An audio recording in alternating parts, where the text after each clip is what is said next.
Level 5. Complications. $30,000 to $80,000. Now we enter the territory where watches do more than tell time. Patek Philippe Annual Calendar. Vacheron. Constantin. Perpetual Calendar. A Lange and Sona with moon phase and power reserve.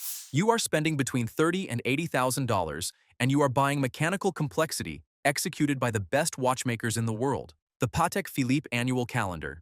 5205G costs around $55,000, and it automatically adjusts for months with 30 and 31 days. You correct it once a year in March for February. The movement has over 300 components, and the calendar mechanism is a miniature mechanical computer built from brass and steel. The case finishing is flawless. The dial layout is balanced. Everything about the watch feels inevitable, like it could not have been designed any other way. That is what $55,000 buys at Patek Philippe. The Vacheron Constantin Traditionnel Perpetual Calendar costs around $80,000, and it adjusts automatically for leap years until the year 2100. The Perpetual Calendar is considered one of the great achievements in mechanical watchmaking. Programming a mechanism to account for variable month lengths and leap years in a space smaller than a coin requires engineering genius and hand assembly by watchmakers who spent years learning the craft. Vacheron Constantin has been making perpetual calendars since the 1920s, and the execution on modern pieces is flawless. The A Lange and Sona Lange one moon phase costs around $40,000, and it might be the most beautiful watch at this level. German watchmaking has a different aesthetic than Swiss. Sharper lines, more restrained finishing, and a design language that values precision over decoration.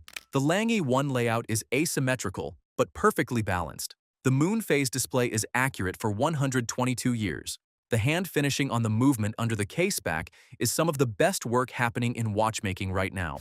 Here is what most people do not realize about Level 5. Complications add exponentially to manufacturing cost and difficulty.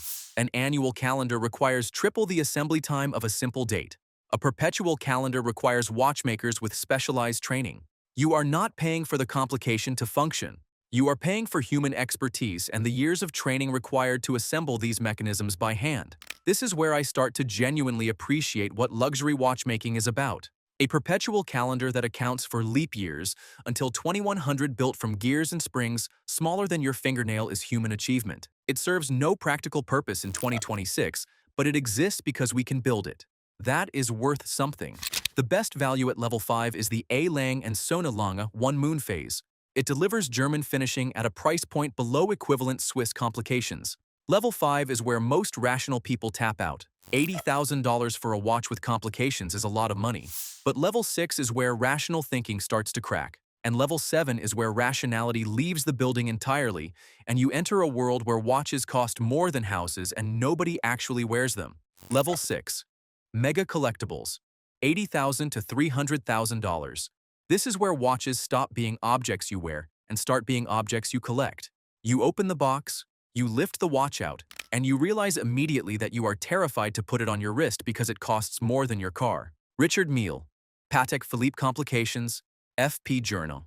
You are spending between $80,000 and $300,000, and you are buying watches that appear in auction catalogs and Instagram feeds of people with private jets. The Richard Mille RM035 costs around $150,000 for a watch that weighs 20 grams and uses a movement baseplate made from carbon composite. Richard Mille builds watches for professional athletes who actually wear them during competition. Rafael Nadal wore an RM027 during tennis matches, and the watch survived impacts that would destroy anything else.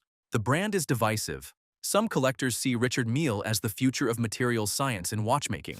Others see expensive marketing to people with too much money. Either way, the engineering is legitimate. The skeletonized movements, carbon cases, and shock resistance are real innovations, not just aesthetics.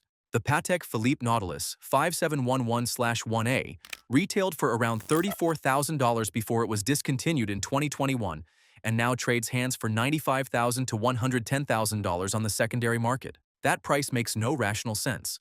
The watch is a steel sports watch with a date complication, but Patek Philippe made it in limited numbers over its production run, and demand wildly exceeded supply. Collectors treat the 5711 like art, and the market reflects it. The FP Journal Chronomètre. Souverain costs around $50,000, and it is made by one of the most respected independent watchmakers alive. François-Paul Journe started his brand in 1999 and builds fewer than 900 watches per year. Every movement component is made in-house. The finishing is obsessive. Journe's philosophy is that every watch should advance the art of watchmaking in some way. The chronometre souverain uses a remontoir mechanism that delivers constant force to the escapement, improving accuracy. Most watchmakers consider this unnecessary complexity. Journe considers it the right way to build a watch. Here is what separates level 6 from everything below it. These watches are investments, speculative assets, and status symbols as much as they are timepieces. The Richard Mille on your wrist announces you have $150,000 to spend on a watch. The discontinued Nautilus announces you paid 3 times retail because you could. FP Journe announces you know who François-Paul Journe is, which puts you in the top 1% of watch knowledge globally. You are not buying a watch. You are buying access to a world. My honest opinion is that Richard Mille is 50% innovation and 50% hype. The engineering is real. The pricing is inflated by celebrity endorsements and artificial scarcity. FP Journe, on the other hand, is the only brand at this level building watches for watchmakers, not for Instagram. If I had $150,000 to spend on a watch, I would buy 3 FP Journes before I bought 1 Richard Mille. The best value at level 6 is FP Journe. It is the only watch at this level that prioritizes watchmaking over hype. Level 6 is extreme. Level 7 is insanity. What you are about to see are watches that cost more than most people will earn in a lifetime, and the people who own them keep them in bank vaults. Level 7. Grails and auction pieces. $300,000 and beyond. This is where rational thought ends and pure collecting begins. Patek Philippe, 5270. Perpetual calendar chronograph. Vintage Rolex Daytona Paul Newman references. Independent watchmakers producing 10 pieces per year. You are spending $300,000 or more, and you are buying watches that appear in Sotheby's catalogs and museums. The Patek Philippe 5270G costs around $230,000 at retail, but good luck finding one at retail. It combines a perpetual calendar with a chronograph, which means the movement has over 450 components. Every part is finished by hand. The calendar mechanism adjusts automatically for leap years until 2100. The chronograph can time events to the second. Assembly takes over 200 hours by a master watchmaker. Patek Philippe makes fewer than 60,000 watches total per year across all models. Complex pieces like the 5270 are made in tiny numbers. Owning one means you have a relationship with an authorized dealer and the financial history to justify allocation.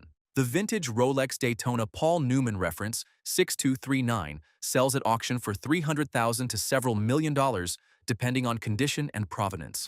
Paul Newman wore one. That story alone created a market. The watch itself is a manually wound chronograph from the 1960s with an exotic dial layout. It has no water resistance, no modern anti-magnetic properties, and requires service every 5 years. But it is a piece of horological history, and collectors treat it accordingly. The Paul Newman that belonged to Paul Newman sold for $17.8 million in 2017. That is not a watch price.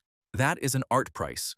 Independent watchmakers like Philippe Dufour produce watches that cost $300,000 or more and have waiting lists measured in decades. Dufour makes around 8 watches per year entirely by hand. Every component is finished to a standard most watchmakers gave up attempting a century ago. His simplicity model is a time-only watch with a small second subdial. It costs over $300,000 if you can even get on the list. Why? Because fewer than 200 will ever exist, and every collector who understands watchmaking wants one. Here is the truth about Level 7. These are not watches for wearing. They are objects for safekeeping. You do not take a $300,000 perpetual calendar to the beach. You do not wear a Paul Newman Daytona on the subway. These watches live in safes and come out for photographs and special occasions. They exist because human beings are capable of building impossibly complex mechanical objects by hand, and some people have enough money to own the best examples. So what are you actually paying for when you cross into luxury watches? At level 1, you are paying for Swiss engineering and brand heritage. At level 3, you are paying for cultural icons and waitlists. At level 5, you are paying for complications and human expertise. And at level 7, you are paying for what human hands can build when precision matters more than profit and craft matters more than function. Level 7 is not about watches anymore. It is about what we are capable of when we choose to build something beautiful for no reason other than because we can. That is what luxury actually means.